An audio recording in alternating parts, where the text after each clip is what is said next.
The doors to Commander Riker's quarters try to close on Dr. Pulaski. Commander Riker's omelets deserve no less than ale from Enon 6. And if you travel far enough, you will eventually meet yourself. Hello, everybody, and welcome to The Seventh Rule with Cirroc Lofton. Hello, hello. My name is Ryan T. Husk, and today we're doing a review of Star Trek The Next Generation Season 2, Episode 13, entitled Time Squared.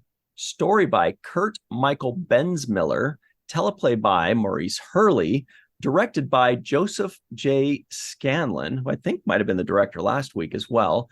This was April Fool's Day, 1989. Where were you? What's up, Cirroc? How you doing? I'm great. I'm doing great. 1989.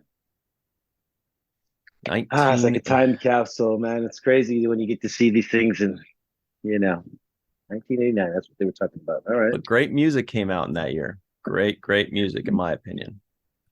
Yeah, and by the way, Enon 6 is where Enon Ivory Wayans is from. Very nice. Get it started. Very nice. Very nice. And Enon 7 is where Enon Thompson is from. Let's play it out. Let's do it. Yeah, let's keep it. Everybody in the comments below, give us your Enon puns now. Thank you very much. All right. So, yeah, this one, I actually remembered this episode vaguely. Most of these first two seasons, I don't really remember them. Either I hadn't seen them, maybe I kind of skipped the first two seasons because they weren't as good, or I just saw them, in 1990 or 95 or 98. And then, in syndication, never saw them again. But this one, I vaguely remembered. I remember the two Picards. I remember the one Picard, I remember that they were getting closer in time to where he was from, which is kind of interesting because wouldn't he be continuing 6 hours ahead? I guess. I don't know. But what did you think of this episode, Cirroc? Did you like it? Did you love it? Yeah, I did like this episode.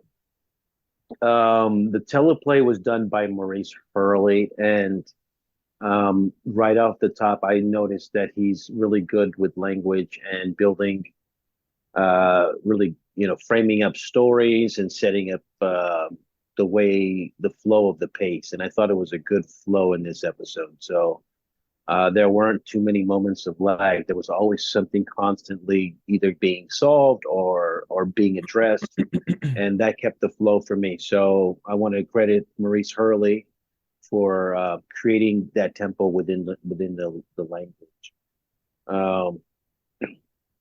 The episode starts off with something that I believe is something that's important about Star Trek. And that is this idea, this sitting down together and eating together. It's a common theme. And we've seen it in other shows. We did it on Deep Space Nine together. I'm watching now also on Strange New Worlds how Pike is always, got his cooking gear on. You're muted right now. Oh, sorry. His sexy ass apron. They also did it in Enterprise with Archer and T'Pol and Trip. You're right. That is a definite theme. The camaraderie. And I like that because it does give me a sense of when you're eating together and and they actually identified that in the language in the script. So another shout out to Maurice Hurley by actually using the dialogue to talk about how important the significance of sitting down and eating together is. And I think it was Pulaski who said in, the history of mankind, the breaking of bread is a symbol of friendship and community.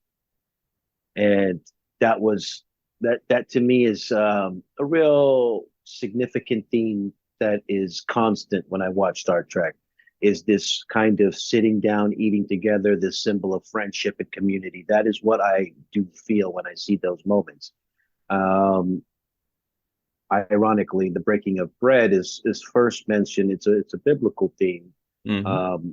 You have the breaking of bread as a communion in the New Testament, with Jesus saying, "This is my body," and all the lines of that reference. And then prior to that, in the Old Testament, it's actually referred to with Abraham, him breaking bread in Genesis 14:18, when he breaks Wow, bread good with a knowledge. You know the well, numbers too.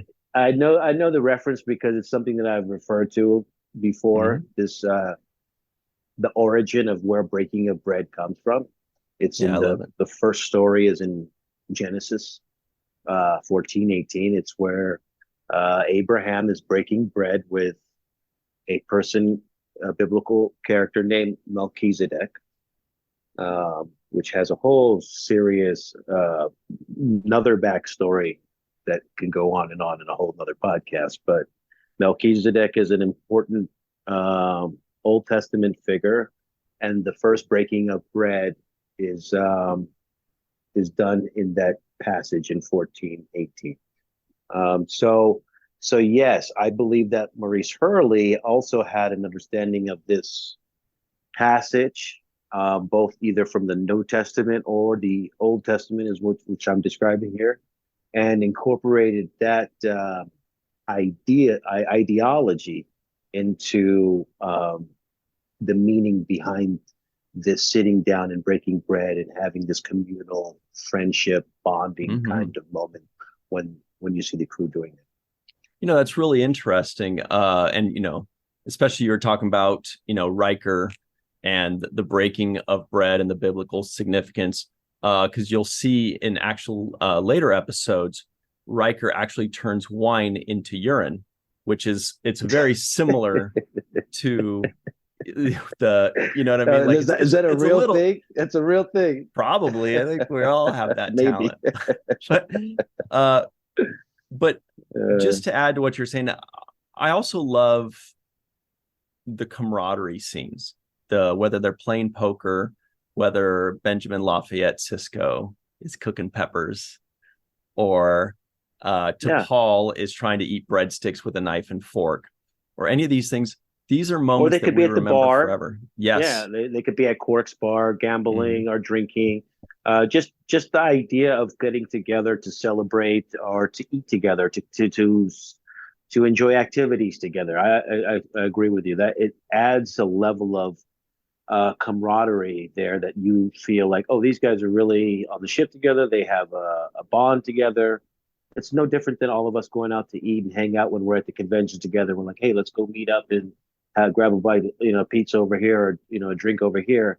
Um, it's something that is a reflective of something that we all do in our own lives. And so when I see it on screen, it reminds me of that kind of that sense of community. And it actually makes us like the characters more, seeing them like each other. Like it gives us this happy feeling. I mean, it just makes us like them more, seeing them happy with each other and joking, and that's such a Worf thing to do, and that Yeah, Riker charmer, yeah. and Pulaski, very thoughtful gift, and Data, silly Data. I mean, these are the moments that Deep Space Nine did almost every single episode. They would start with that first 2 minute thing.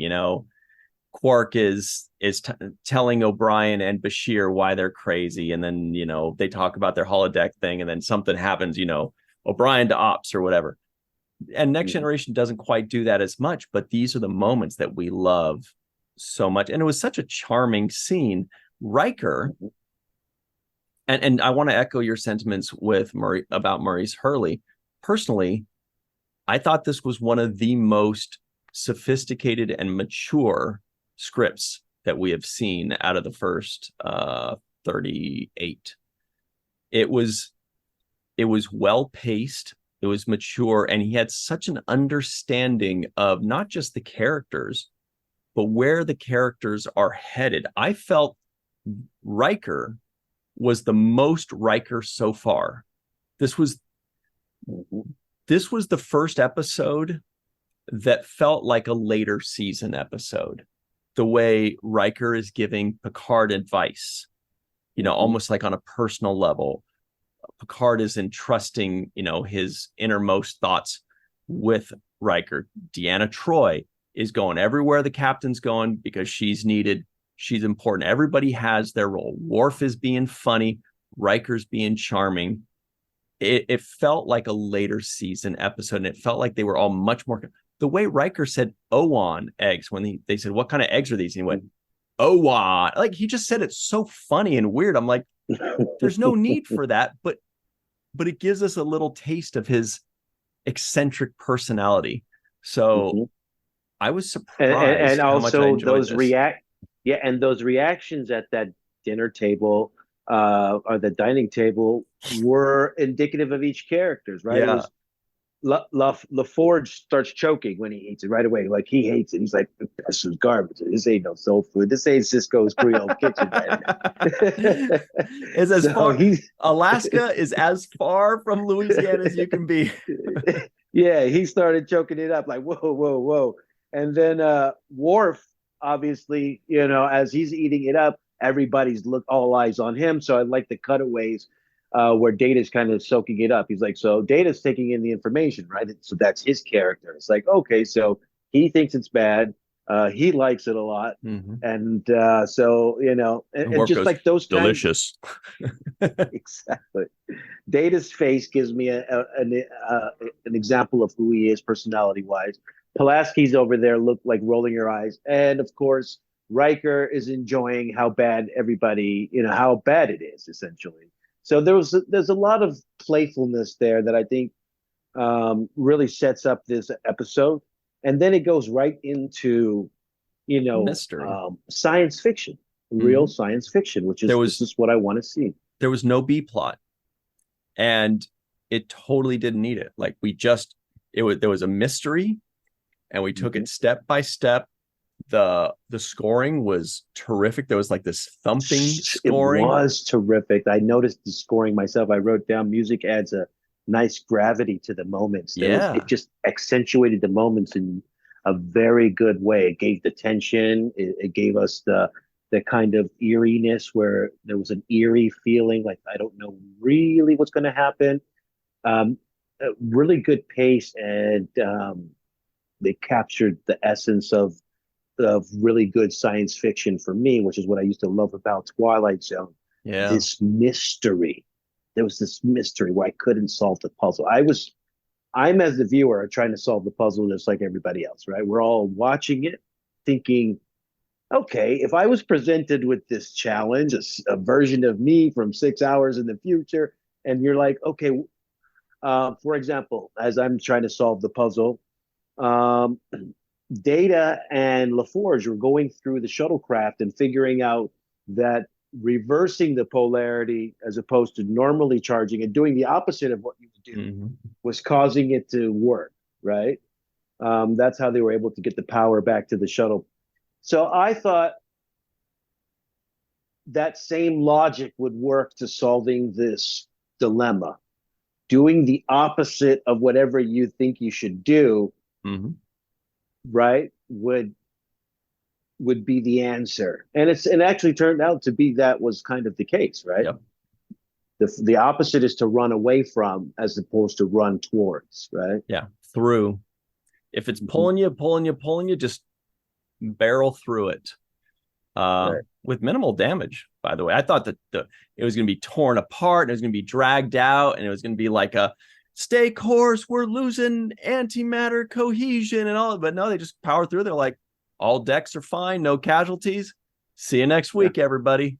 and it was great. It was great, and I that was the kind of because there was a mystery there where you weren't sure what was going to happen.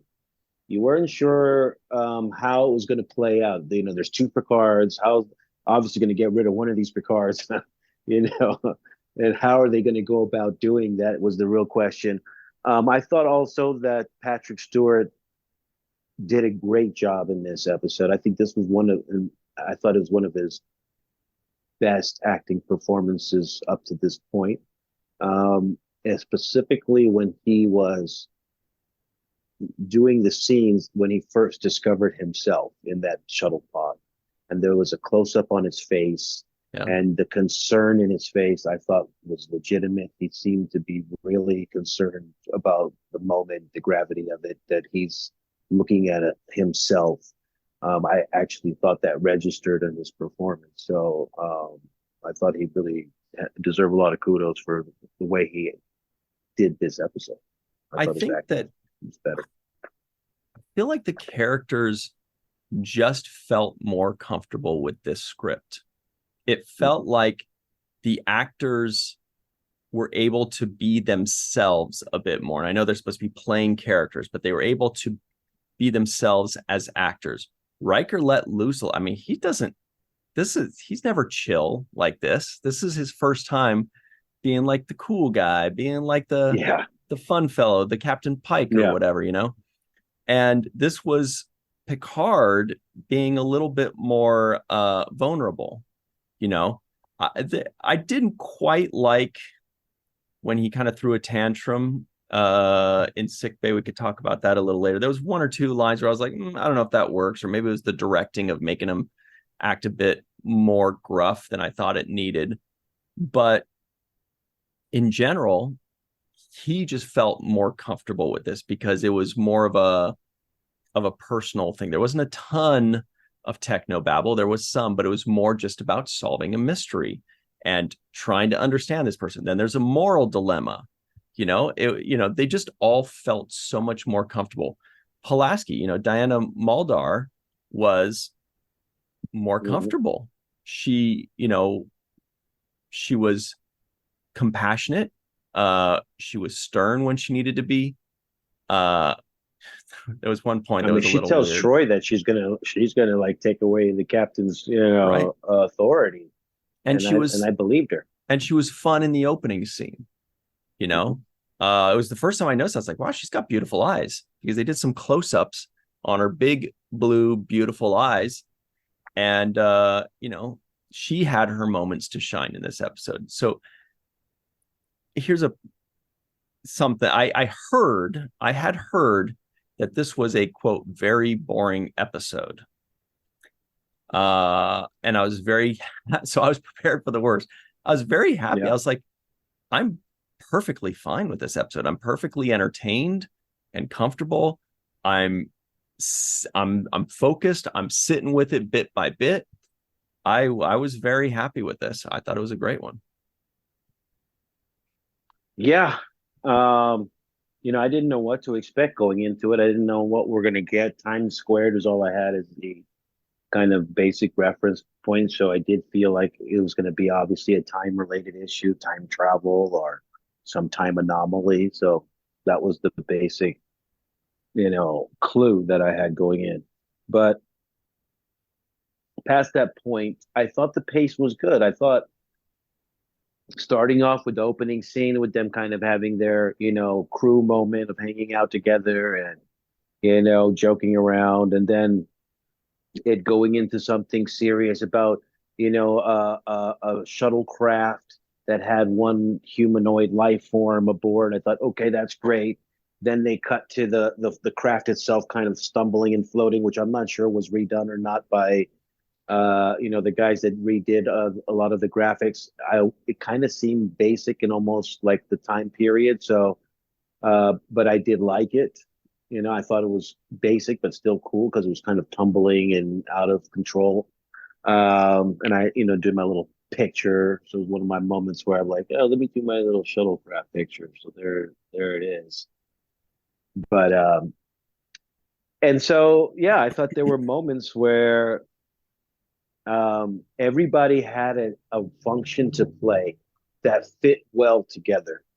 Troy was probably used the best. This was almost the best use of her character. Like, her being able to connect with the the Picard that was in from the future, um, and having that kind of connection was able to you know make use of her Betazoid skills. I thought to the best use. I liked that people were out in different places. Like for example, when they called LaForge over, and you see that he's in the engineering. He's got the warp core behind him, so they're like, LaForge, we need you right now. And then Data, come over here. There was a lot of movement in that kind of way where people were constantly. O'Brien was being called over. O'Brien, come over here. There was a constant movement, in my opinion, of the way script moved. And they all had their roles too, which is so great to see. They're all being used, and a couple things that you brought up there I wanted to jump on as well. I loved that shuttlecraft, looked so cool. So, and the shuttle bay looked amazing. I was like, what a great set for 1989. The shuttle bay looked gorgeous and huge. And the shuttlecraft sitting in there looked so cute. I was like, this is the cutest little freaking thing I've ever seen. Yeah. Absolutely loved it. Great job, art department. Great job on that shuttle bay. But also to jump on about Troy, this is the way she should be used. She should be right at the captain's side, giving him advice, telling him when he's wrong, using her special powers to give us, as in the Federation or the Enterprise, a leg up on the competition or on the mystery, helping us out. I mean, this is the way to use that character. Very valuable, very needed, side by side with the captain. That was a great use of her character. And here's hoping they do more of that. And they also gave people assignments, so Data and LaForge were working on getting the data from the shuttle pod downloaded, right? So that was an assignment they were already working on. You saw Riker taking charge in other aspects while Picard was, everybody felt like they were, the doctor was being used as the doctor, the counselor was being used as the counselor. The only thing I really, now that I'm thinking about it, I didn't see Will. I know, I just thought of that too. No Wes. Was Crusher in this? No Wes. Okay. No Wes. Yeah, but there was a great pace to it. Yeah. Troy was almost more of an advisor than counselor. Yes, she's counseling him, but to have her limited as basically the ship's therapist, that's a very valuable job, but it's not a valuable job in the context of the stories that this show has. On a science fiction show, a therapist isn't going to have a big role. Has a big role in people's lives. It's extremely important, but for the script purposes and for the story purposes, the advisor role or the captain's counselor is vital. Being able to see inside somebody's head who's kind of unconscious or semi-conscious. The other use that we pointed out in an earlier review was when she's able to use her communication skills to sense when somebody's on the surface of a planet and our normal communication is down. That's another kind of great aspect to her character, being able to, plug into Riker's mind or whatever it is. I just realized that could be a problem, though. If Riker's on a different planet or something, she's like, I'm sensing pleasure. Riker? Troy to Riker, why aren't you responding? What's going on? Whoops. Look, we got to go to our commercial real quick. We're going to take a quick break, but we will be right back on the Seventh Rule. Welcome back to the Seventh Rule, Cirroc Lofton. Hello. Here are the trivioids of the week. Not a ton. I kind of had to struggle, but that was more indicative of just a good script that didn't have a bunch of useless information or silly things. It was just a through line. Here are the trivioids. The doors to Commander Riker's quarters try to close on Dr. Pulaski. Commander Riker's omelets deserve no less than ale from Enon 6. Commander Riker's mother died when he was very young. The Enterprise is en route to the Endocore system, not to be confused with the endocrine system. Lieutenant Worf loves Owan eggs, and if you travel far enough, you will eventually meet yourself. That sounds terrible.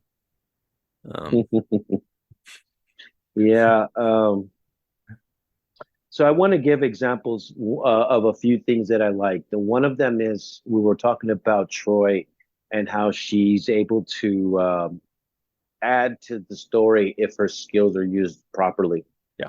The one moment where she says to Picard, "That person is you." I thought it resonated well. It added a lot of gravity to the moment. It was like her trying to, because Picard says, what is he, an android or non, some kind of hologram or something? Yeah. He was Uh, very uncomfortable with seeing himself. He was like yes, very like kept calling him or that yeah, or Picard. yeah, He didn't want to say me. yes. And so when she says, going through her analysis and doing her kind of, thing about scanning who this being is in front of her, she says, no, this is not some kind of alien life form or hologram, or this is, that person is you. I thought that had a lot of weight to it and kind of was holding the mirror up to Picard, like you can't just treat this person in the kind of way that that you're maybe thinking initially. So you have to think of it as if it was you, you know, um, which is which means that the decisions that this person made to cause them to be here are the same kind of decisions you would make. I That's what I got from that. The other moment is when she says he desperately wants to leave this shit, referring to the Picard that was on the medical bed, right? Mm-hmm. I don't know that without her saying that. And I think that, you know, that gave me some kind of exposition into the script too. It's like, okay, what is this guy? He's struggling, he's tossing side to side, he's trying to mouth some words. I don't know what's in his head, what's in his mind. We don't know yet. It's obviously not the time yet. But because we have this person who has this ability to connect, she's going to give us a little bit of insight into what's in this person's head, which Yeah. is he desperately wants to leave the ship, which turned out to be true because as soon as he was able to gain a hold of his faculties, he wanted to leave the ship. So that is another way in which she's being used properly to me. Yeah. And not only did it add exposition, it added more mystery because then he's struggling with that. Doesn't really give us a mystery. We would expect him to. Maybe he's sick, maybe he's uncomfortable, maybe he's feeling a desperation to do something, right? But the fact that she says he's trying to leave the ship, that makes us all think, well, that's weird. Why? What? It adds to the mystery. So yeah, agreed. That's maybe the best they've written her value or her role on the ship. As far as advancing the story, yes, but her powers and her skills are still best suited when communications are down and somebody's stuck on a planet and you can find them based off I of don't that. think they That's like use that again, though. that's We'll the see. best. We'll see. I don't remember that being used again.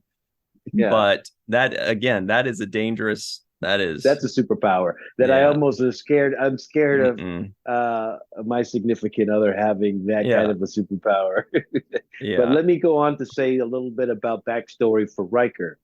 That scene when he says, my father made me cook, because he hated to cook, and my mother died when I was young. Those are just a couple of sentences, but this is backstory for Riker. Mm-hmm. And the more backstory we get on every character, the more we get to feel like we know these characters a little bit more. It's like when your friend tells you something that you didn't know about them. And like, yeah, I used to deliver newspapers when I was a kid. Oh, you deliver newspapers? Like just one little extra backstory gives you that much more kind of feeling like you know somebody more. And another insert that I think Maurice Hurley deserves credit for, that whole little backstory there gives me a little bit more feeling of connected to Riker and saying, okay, so he Yeah. had to grow up without his mom. He had to learn how to cook young, a single father, those kinds of things. Yeah. And Good backstory. he said it was just the two of us, and that Yeah. makes you think, oh wow, just a single dad and his son, like the Siskos. Yeah. Very interesting there. I thought it was really cute when Picard says, "We must not make the same mistake once," and with a little like, "Did you see that number one? I made a little funny for you." And Riker liked it. That was pretty good. Yes. Yes. But yeah, where Picard, it was teetering on. I didn't like it. I kind of enjoyed it, but I kind of didn't like it. Was when Picard said, "Except for his features, there's nothing about him I find familiar." He was kind of being cold and uncompassionate to him. Like he was like, "What? No, he's acting ridiculous. He's being crazy. He's trying to run away, or whatever it was." And he was being, now, of course, Pulaski explains it away. She says, she said he's acting in the way that somebody would act if they just saw themselves, So she's trying to explain it away as like, yes, his behavior is normal for this, unnormal or paranormal type situation. And then she says, if he begins to act in an irrational manner, I have the authority and duty to relieve him. But anyway, so that was just, I'm not 100% sure how I felt about it. You're not okay with that choice of treating yourself in the way that Picard treated what would be essentially himself. Yeah, and not have them raise a couple eyebrows like, whoa, that's really cold. Like, he doesn't treat most people. He doesn't, you know what I mean? Like he just felt a little cold towards that person that was suffering. And so I wasn't sure about, I'm not sure if maybe I would have been able to digest that line more easily if he said it more softly. If he just said, well, except for his features, there's nothing about him I find familiar. That's, a little bit different, a little less harsh, but the way he said it, like angrily, I was like, it just didn't sit well with me. I understand why it was needed in the story, kind of for his little arc, his emotional arc, but I don't know, that one just kind of rubbed me a bit.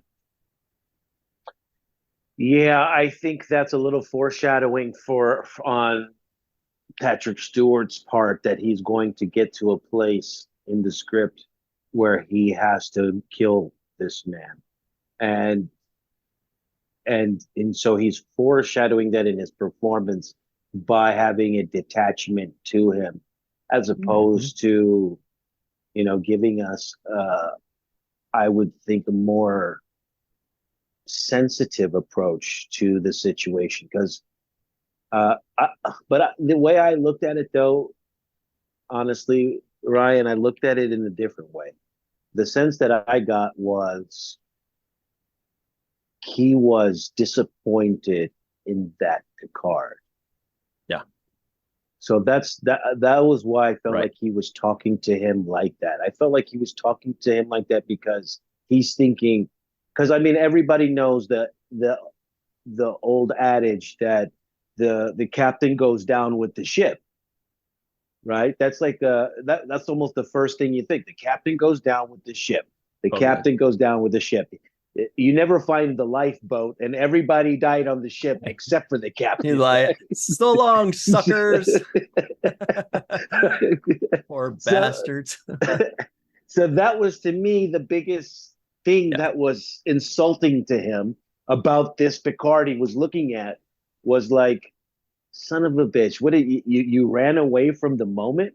Mm-hmm. You let the entire crew of the Enterprise die. He was disgusted by He was disgusted. Yeah. Like, he was disgusted because, if anything, he's going to go down with the ship. And if the Enterprise blows up with all of the crew on it, he's going to be on there with all of the crew. He would never take the escape route while everybody else is going through and suffer. So I just felt like that was the way he was playing it. And so I kind of felt that way. I felt like he was assuming the guilt of this version of himself being inadequate and really disgusted with that person. How could you let everybody die? Because that's not me. That man is not me, because I would never not die with everyone else. Mm-hmm. I thought that was it. You are so right. And I completely agree. I guess I want to try to think of Picard as not human, as not emotional, as not, and I want him to be better than that. But you're right that, you know, that's why he acted that way. And who's to say that isn't the most normal and human way to react? If you saw yourself having just returned from something that you think is a disgusting act that you yourself would never do. So you're right. That makes sense to me. Yeah. I wanted to highlight just really quickly, for the sake of posterity, this whole ship that was in this episode. It was called the El Baz, or El Baz was written on the side of this little shuttle pod that was in the docking bay.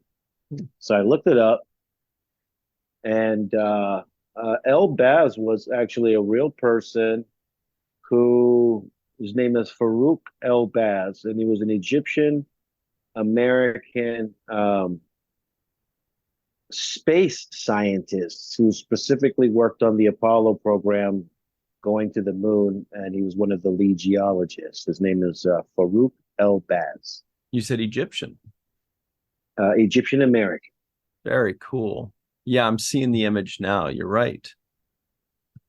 Oh, wow. Check out this picture real quick. This is one where it looks like the art department or something all signed it. Oh, no, this says Nana Visitor right here. Oh, that's yeah. Strange.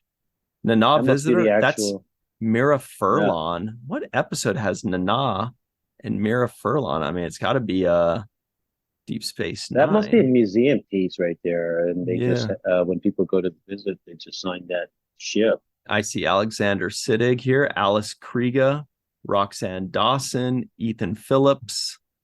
I can't tell who the heck that is. Anyway, yeah, well, that's really interesting. Yeah. El Baz, Egyptian American. Our good friend, Dr. Mohamed Noor, will be very happy that you found that information. Yeah, he's definitely, that ship was definitely named after him. And like I said, he was a professor of geology at Cairo, University in Cairo, and he worked on the Apollo program. So shout out to him. He played a key role in the Apollo 11 moon landing mission. And this is him here. That's right. Very cool. Definitely got a little shout out in this a non-appearance mention for Farouk El Baz. Yeah, that's right. That is a NAM. You know, yeah. there was also very quickly, and I think the people in the free for all might mention this as well, but there was a deleted scene, and it was at the end, and I really wish we could have seen it. It was Riker making something else. What was it? Some kind of stew, like musk ox stew or something like that. I'll have to look it up. Something like that. And then the opposite happens. Pulaski loves it, Geordi loves it, and Worf hates it. So it's kind of like one of, like a full circle kind of funny thing. And then, Riker said it's similar to like Kobe beef or something like that. But so that's anyway. A deleted scene from this episode. Yeah. I'm sure. Here are the people that are going to say that. Marie Segal, if she's there, Jason Okun, if he's there, Allyson Leach-Heid, if she is there, and Eve England. Those are the ones that usually are like the script hounds. Like they sniff out all the details in the script, maybe the Dark Lord as well, Chris McGee. But I think it's time for the home run of the day already. Oh, we're already there. Okay. I know. Look at that. Well, I'm going to give an honorary mention to Joseph Scanlon, who was director of this episode. I did like the pace, love the shots. He had a couple of wide angle shots of the docking bay that I thought were great overhead, kind of making me feel the bigness of the space. Also, so there was an upstairs kind of walkway. It really looked like a artist rendering of what it would look like. So they really built that great. So also shout out to the set designers for that. But I'm going to give my home run to Maurice Hurley.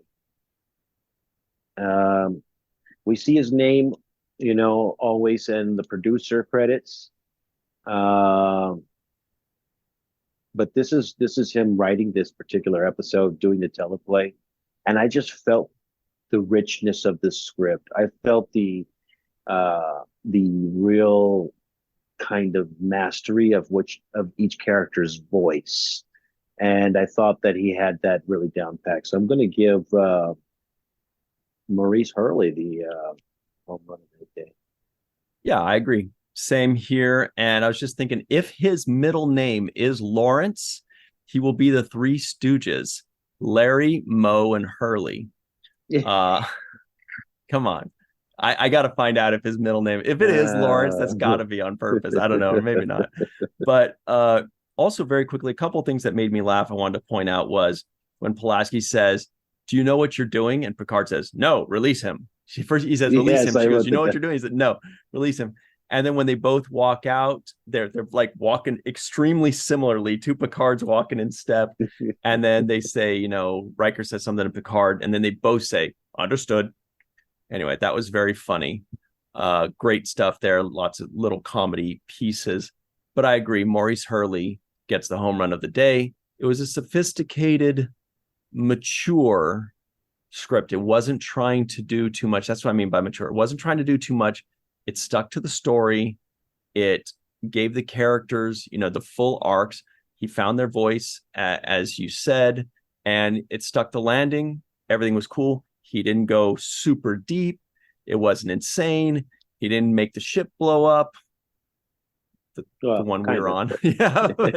But yeah, just a very mature, good. And again, script. The music complemented the pace and really added to the emotional effects of each moment as well. So music was also an honorary mention for me as well. Absolutely. Here are a couple other honorary mentions, and their names are Homer Frizzell, Dr. Anne-Marie Segal, Eve England out in Wales, Yvette Blackmon-Tom, TJ Jackson-Bey out in Missouri, Bill Victor Arucan, the Corvette driver. Arucan. Oh, you turned that into a shift, a stick shift there. That's pretty good. Titus Mohler, Darlena Marie, Dr. Mohamed Noor, the aforementioned, Tierney C. Dieckmann on a post, Anil O. Polat, Joe Balsarotti, Mike Gu, Dequeue, our pal Justine Norton-Kertson, Dr. Stephanie Baker, Carrie Schwent, Faith Howell, Edward Foltz, my live from Tokyo, the Matt Boardman, Chris McGee, Justin Weir, Jake Barrett, Jane Jorgensen, Henry Unger, Allyson Leach-Heid, Julie Manosfee, Marcia Classic Schreier, Greg K. Wickstrom, and of course, Dr. Susan V. Gruner and Jason Okun. Do you think? I think Jason's going to like this one. I think this is going to be the first episode that he doesn't hate. Yeah. I think he likes it. That's my guess. All right, everybody. I liked it. Stick around.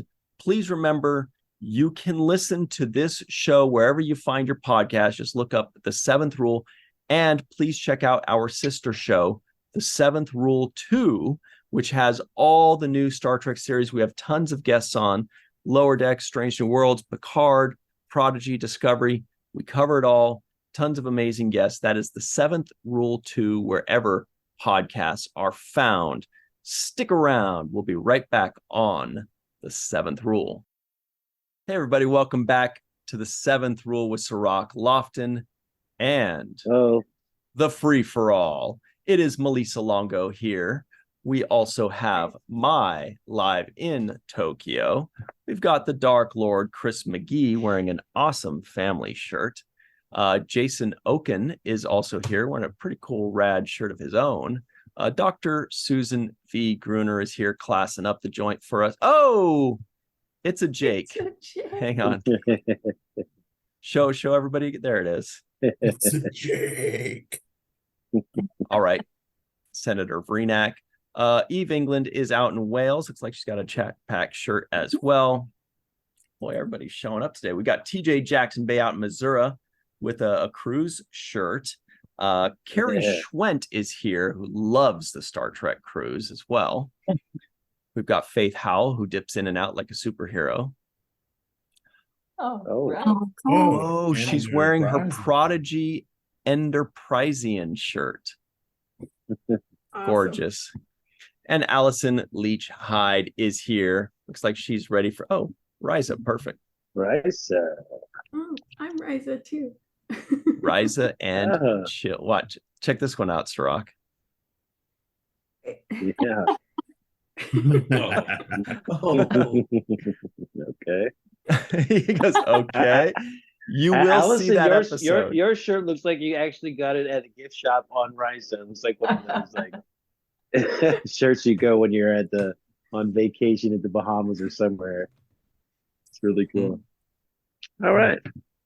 It does. It looks like a California or an LA or a Hawaii Yeah. shirt. That's really cool. Very good. Mhm. Yeah. All right. First things first. Dark Lord Chris McGee. Who got the NAM today?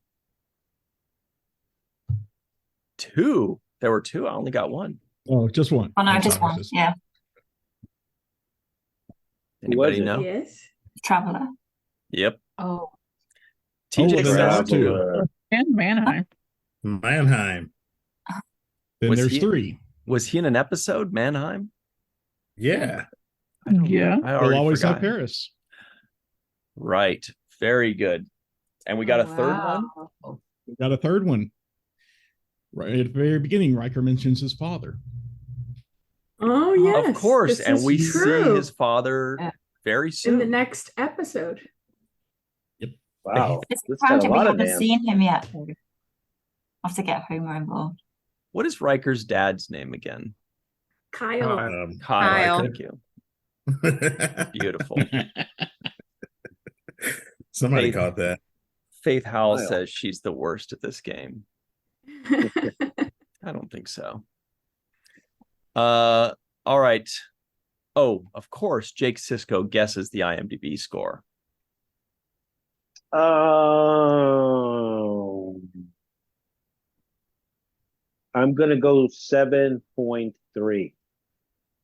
It's like Starbase 7.3. Does anybody else have a guess?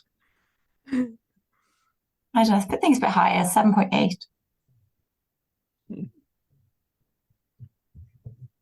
All right, that's it. $1. $1. You are wrong, TJ. 7.5 was the answer. So Eve and Cirroc did very well of bookending that guy. TJ, we're watching you. All right, let's get up into this.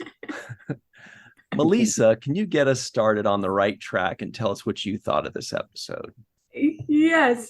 Going into this episode that I've never seen before, the teaser was so much fun. I love the teaser, and I love that little bit of slice of life that we got, and I love how Worf tried his eggs at first, where he's like, and then he was the only one gobbling it up, because he likes gross food. But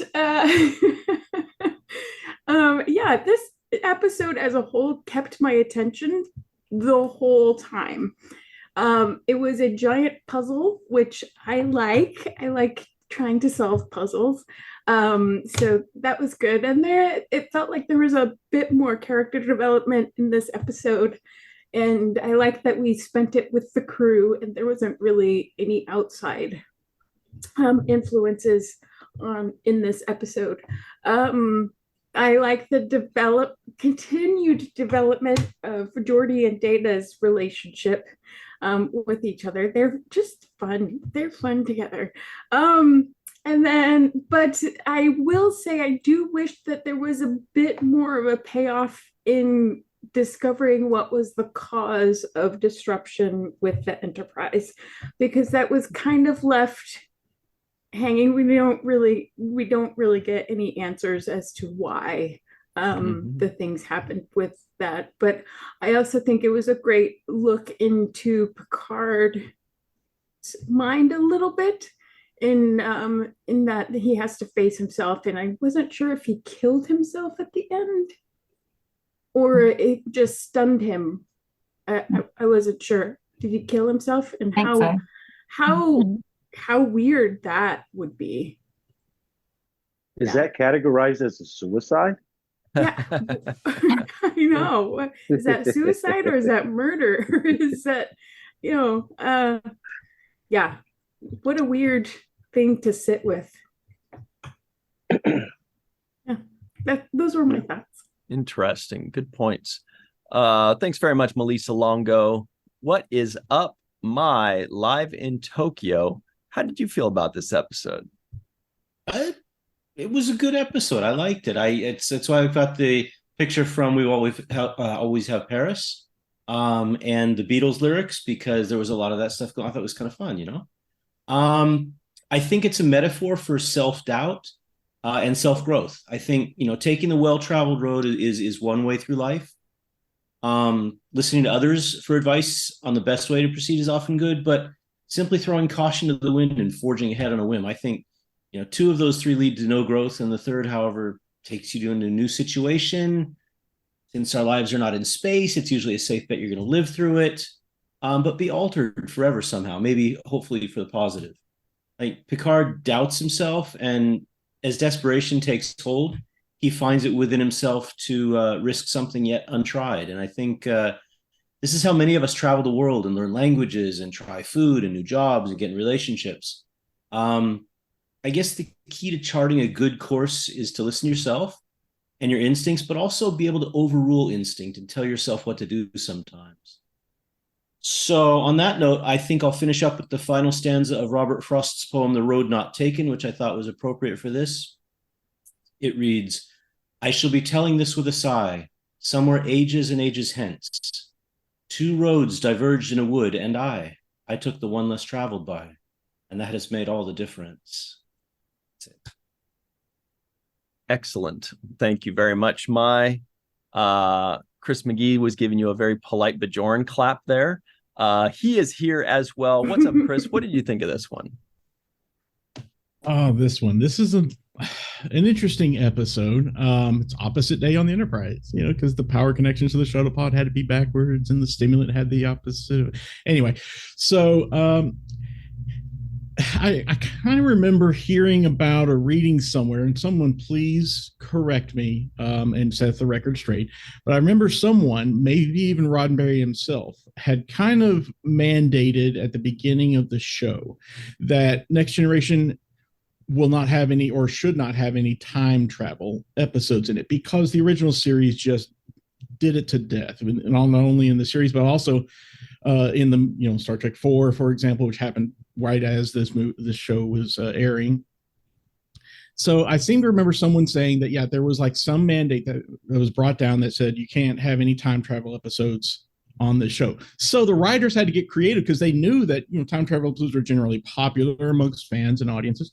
So they had to get creative with getting time travel into the show without making the ship and entire crew travel through time to someplace. So they kind of dipped their toes on it a little bit with, I'm not sure if Where No One Has Gone Before really qualifies so much, even though the Traveler does, well, anyway, that's another issue.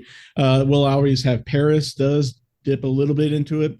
I suppose you could think of the Royale as a sort of a time travel episode without time travel, but this one starts to get into a little more. And as the series goes on, we're going to see more of these sorts of time travel without sending the entire crew back in time or whatever kind of situations. And I thought that was nice and creative for the writers to be able to get around that. Also, it was nice in that beginning that Melissa liked, and I seen the lieutenant warfing down his food. Although, however, I would not qualify those as omelets. Those are more like just scrambled eggs. They weren't. We didn't see Riker put anything in them and then fold them over or whatever. No, those are scrambled eggs.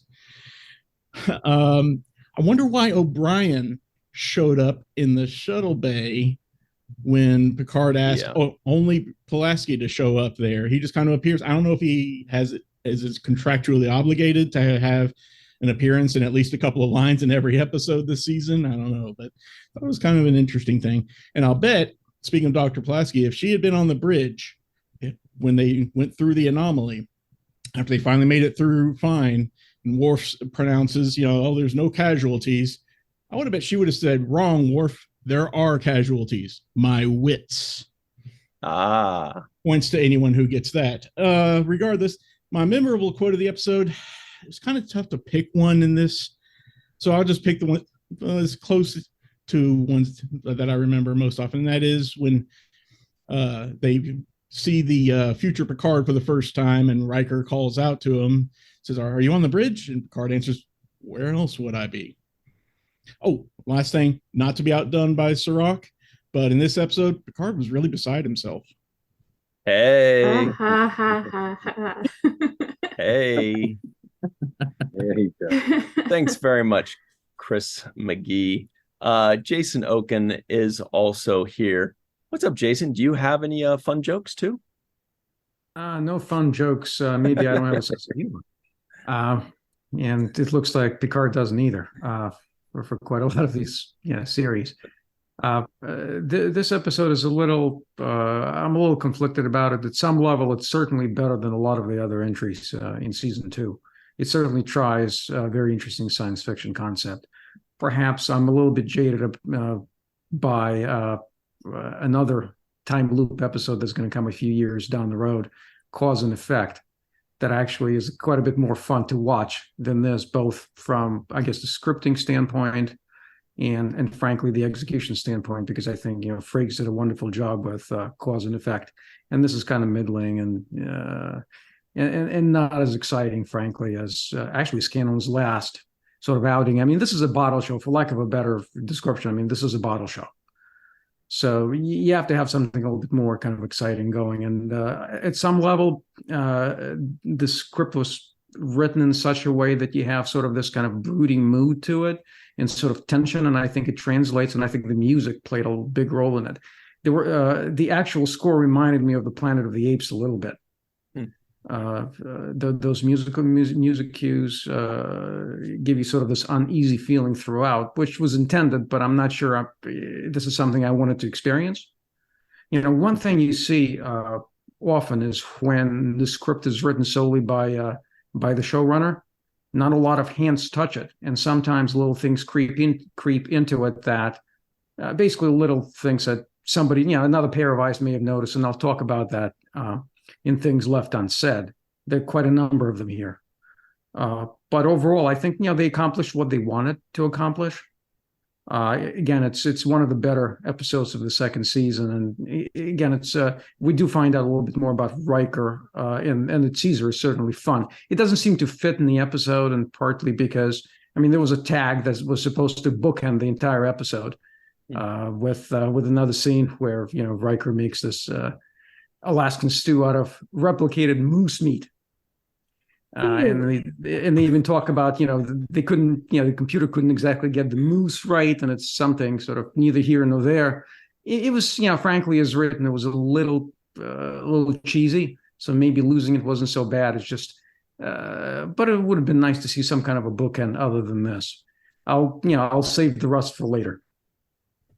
But sir, I like there my is moose meat cheesy. Yeah, I was going to make a data joke where he would say, "But sir, I don't detect any cheese in the whatever," except he wouldn't use a contraction. Thanks very much, Jason. Great points too about the showrunner can kind of sneak their own things in there. Looking forward to more of that. Dr. Susan V. Gruner, the only thing she sneaks in is geocaches. Am I right? I guess. Yeah, well, I have to disagree with Jason this time. I really like this episode. It's very science fiction-y. I really love it when they start any of these episodes with them all together like they did. That's showing their friendship. They're not just a crew. They are a crew, but they're friends. And I think that's really important in character development. And I liked the weirdness of the time travel. The only negative thing I can think of was there was one scene that looked like Picard on the runabout.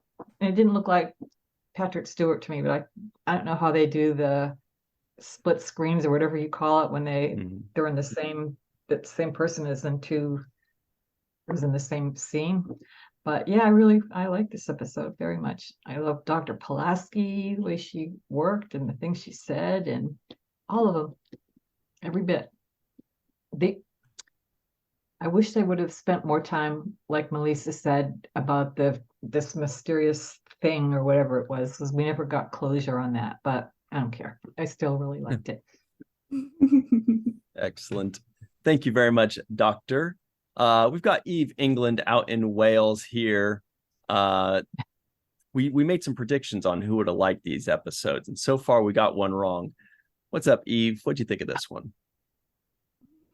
This was actually a strange one for me because there were so many things I really didn't like about it and things that just really annoyed me, and I was shouting at the TV quite a lot. But then when I finished it, I was like, actually, I did overall enjoy it as an episode. And I think part of that's probably, as Jason said, I think the music really did grip you.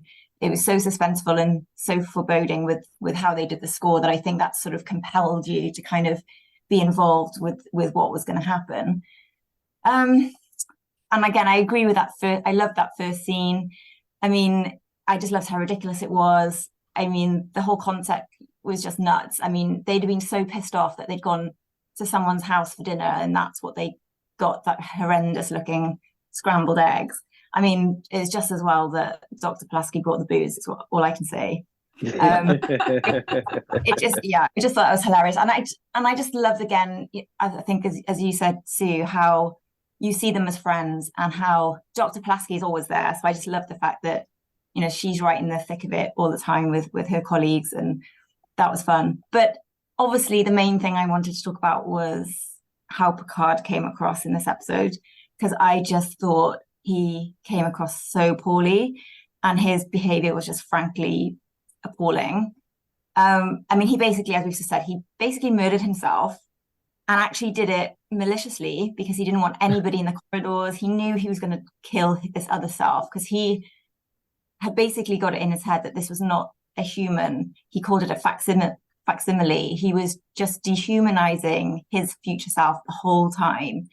And the way that he was sort of speaking to him, that, you know, Troy and the doctor were trying to get him to be a bit more rational. And I totally get that that's how he would behave. So I didn't have an issue with that, but I felt it would have been nice to have had a bit more depth to kind of that exploration of Picard and why he was feeling like that, because I think you had the one part of him being entirely traumatized by seeing his almost dead self in the shuttle, and it's like, you know, thanks for the heads up, Riker, just let me walk into that.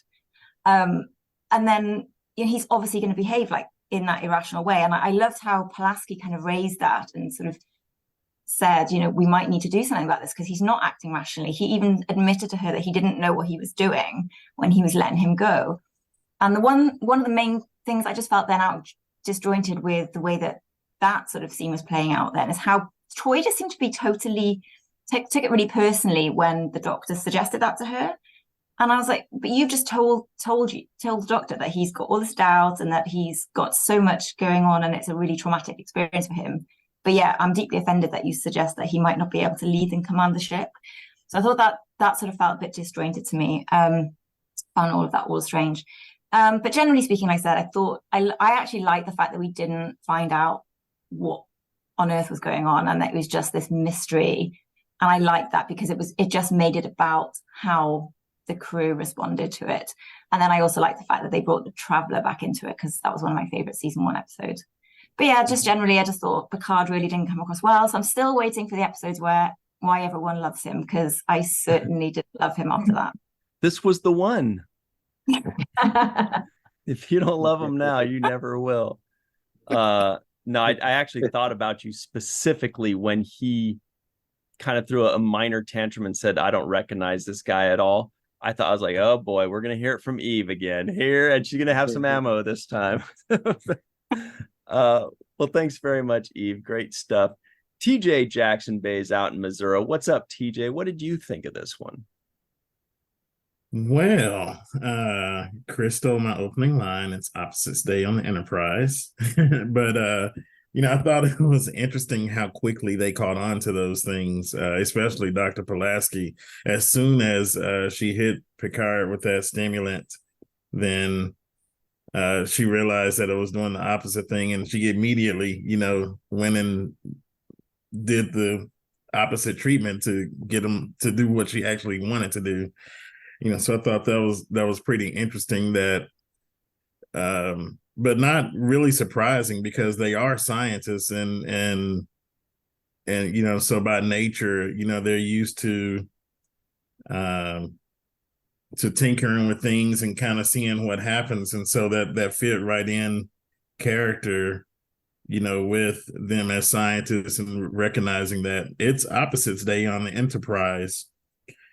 I thought this was an interesting episode for Picard, though, because it really gave us a window into his character, and him kind of questioning his identity, and who is this other guy, is he really me? And if he is, I really can't reconcile what we've discovered that he done, that that being leaving the bridge, leaving the Enterprise, in an emergency situation. And so one of my wishes for this episode, I know we talked about closure on what actually happened with the ship and what happened with the phenomenon, but I would have loved to have hear Picard really kind of reconcile with himself, especially after having to either stun or whatever happened with the double, and just kind of reconciling with himself, what happened, how he felt about it, and going through that. So I thought that would have been an interesting part of the closure for this episode. Also, I really appreciated, the puzzle as well, because in addition to the opposites day, once they got into the phenomenon, they also found themselves in this kind of a force counterforce, kind of deal. So I thought they probably could have played with that a little bit more.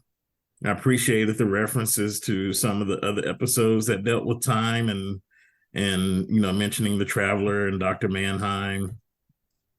Also really appreciated Commander Riker's speech to Captain Picard right before they got to the phenomenon, and I thought that kind of answered part of my wish and my ask for this episode, and kind of digging into, how do you feel about this? How are you going to carry yourself going into this situation, knowing what we know? And so I really appreciated that speech and that scene. And lastly, I was thinking about what Eve said about the way that Picard talked to the other Picard. And I kind of think a little bit differently about that, and believe that he was, talking to him with the realization that this other guy does not recognize who I am. He doesn't recognize me as him. And I need to try to get this information out of him before he does what he does, or before I shoot him. Unfortunately, but just a little different perspective on that particular point. Have some more, but that will be in Things Left Unsaid. Excellent. What about if Picard, just right before he shoots him, just says, "I'm sorry," like that? Even just a little thing like that would have made us feel a little bit better about it. He just walked away and left him. He left him there, and then poor O'Brien comes in traumatized. What do you want him to do? Take his wallet, Eve, after he shoots him? My bad. Pat him. He just didn't even seem sorry. I just My thought bad. you think you'd have felt My something, bad. even if you didn't hate, even if you thought you hated that person, you'd think he would have felt some remorse at that. I don't think there was enough of that even at the end. I got that at the end, which made Riker's smirk feel a bit off. I was like, why is he smiling? It felt a bit more about sort of Picard and his own, rather than the fact that he just murdered someone. Man, our next he just segment murdered himself. Lit. Yeah. Speaking of lit, everybody, Carrie Schwent is here. What's up, Carrie?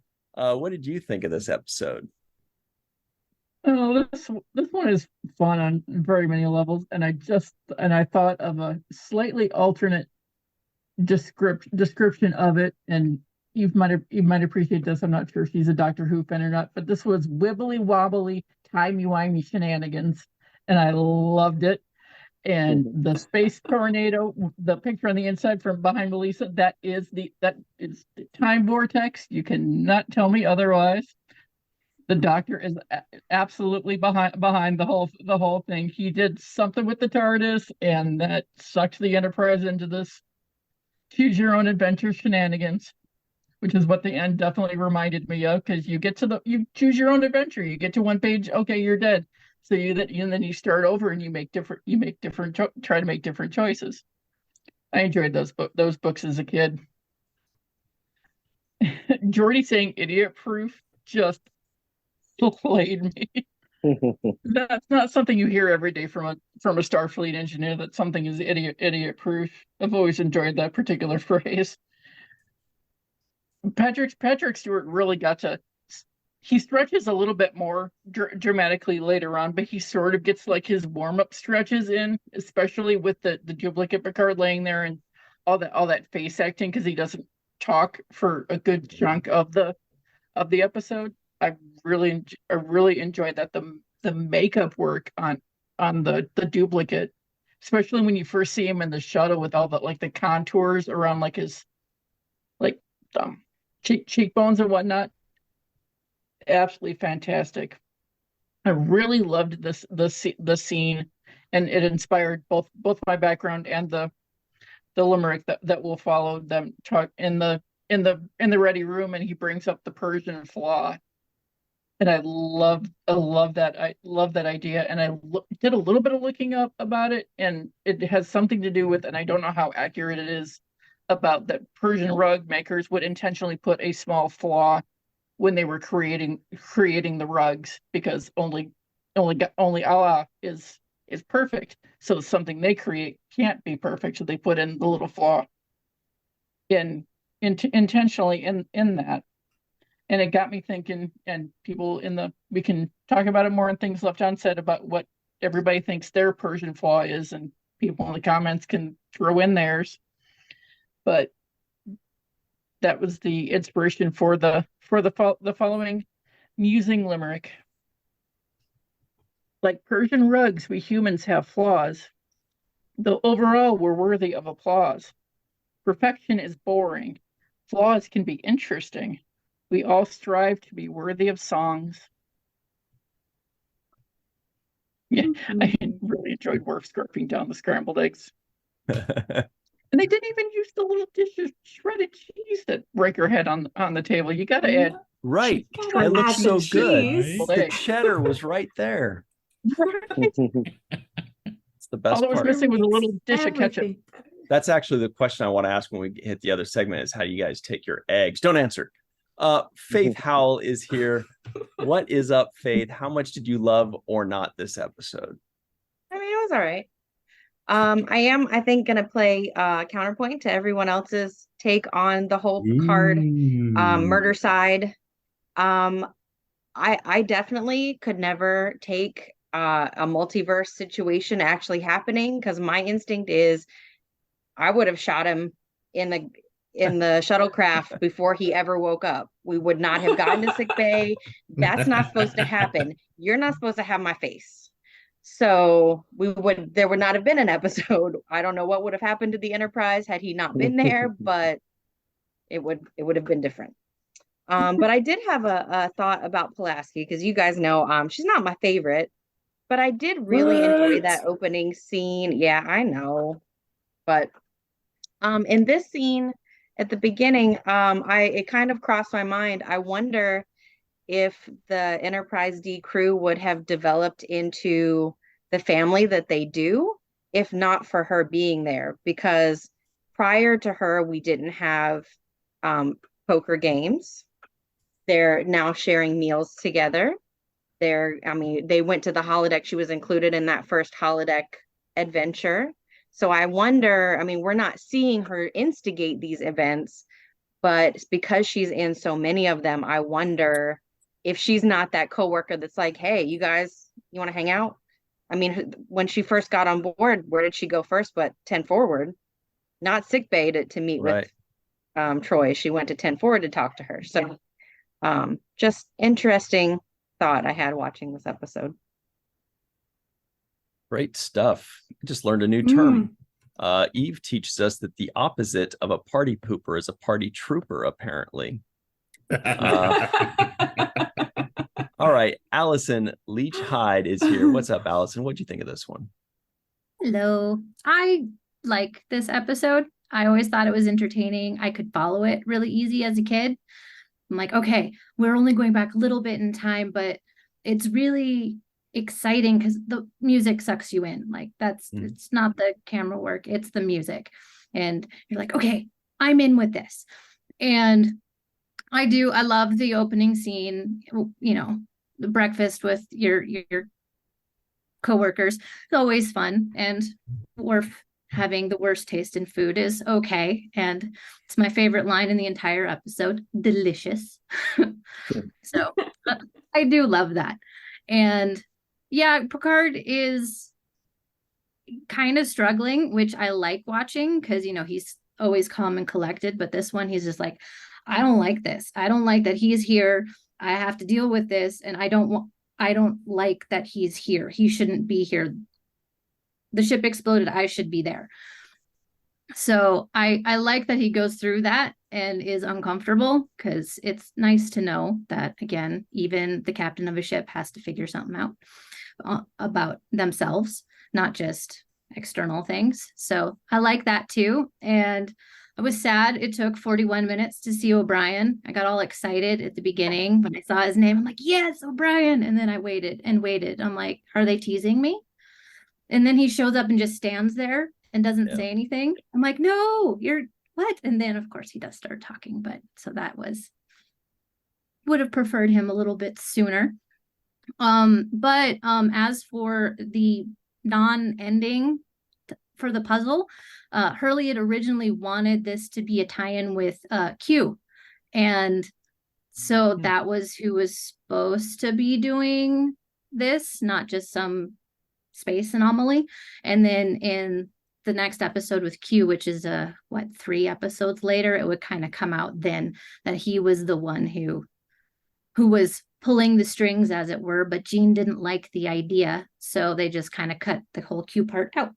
So that's why it's kind of a little confusing and not as exciting, I guess. So good stuff. Great knowledge there. Thank you, Allyson. Cirroc Lofton, final thoughts? Yeah, I had a couple tiny little tidbits. One, I was going to say, Worf says the theory of Mobius, time becomes a loop. And it just caught my eye. So when I kind of did my little Mobius research, it turns out it is a mathematical terminology, and it does have ties into a loop. So it's actually accurate in a vague way for the writing to, for the writers to use that. So I thought that was just a good insert. And along the same lines, the Mannheim experiments, which I guess we later meet in Mannheim, but Mannheim itself has its origins in Germany. It's the name of a German city, but it also translates to swamp hamlet, which is the weirdest translation you could probably have. But it does translate to swamp hamlet. My other little nitpicks is Captain Picard tells Troy at some point, you're the one that can read the mind of the future version of me. So I need you to stay with that Picard and be there with him, at all times, so that when he does start to come to, you can decipher what's going on.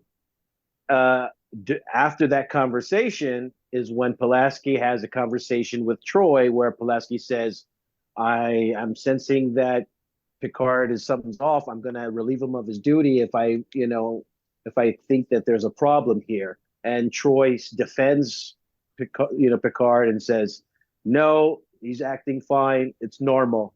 And then turns around and leaves the sick bay where she was instructed and ordered to stand guard, if I'm not mistaken. So I thought that was weird that, Captain just told you to stand there and watch and be there with that patient, and you literally walk out of the door. Like, where are you going? we need you there. You can't just walk out of the shot and then leave the room. So that was kind of weird to me, actually. And then on a smaller note, there was a little insert where Pulaski puts a restraint, an electronic kind of restraint on the patient while he's on the bed. I thought that was a small but really cool addition, just showing you a little bit of tech, a little bit of future stuff, which I thought to myself, couldn't those kinds of restraint mechanism be applied to other cases, like when you have a criminal in a holding facility or holding, couldn't you use that technology of restraining somebody on that medical bed to some kind of other way? How could that be applied? So that's my little nerd brain trying to make science out of these little things that they insert. But overall, I really liked all of your points. I'm glad that Carrie, you brought up the Persian flaw, because that jumped out to me in the dialogue. I just didn't do the diligence to research where I heard it, where it comes from, or what its origin is. But I think all of those things is what makes me say that Maurice Hurley is a good writer. To insert those kinds of details, the Mobius, the theory of Mobius, the Persian flaws. I mean, they're very specific cultural references, but you have to blend them all together into a story. And I enjoyed it. The whole idea of the breaking of bread as a symbol of friendship and community. These are all like themes that I think Maurice is doing a good job of interweaving this episode. So that's my take. Awesome. Ryan, what do you think? Hey, I thought it was better than I expected. It was definitely better than I expected. I actually liked it. I thought it was going to be boring, slow, but I liked it. I thought, as what we mentioned earlier, I thought it was very mature screenwriting. It felt very mature. It felt like a seasoned writer was writing this. Not perfect, but mature screenwriting, I thought. That's it for us, everybody. Thank you to Allyson, Faith, Carrie, TJ, Eve, Sue, Jason, Chris, Mai, and Melissa. For myself, Cirroc, Melissa, Mr. Aaron Eisenberg, thank you all for joining us. And until next time, always remember the seventh rule.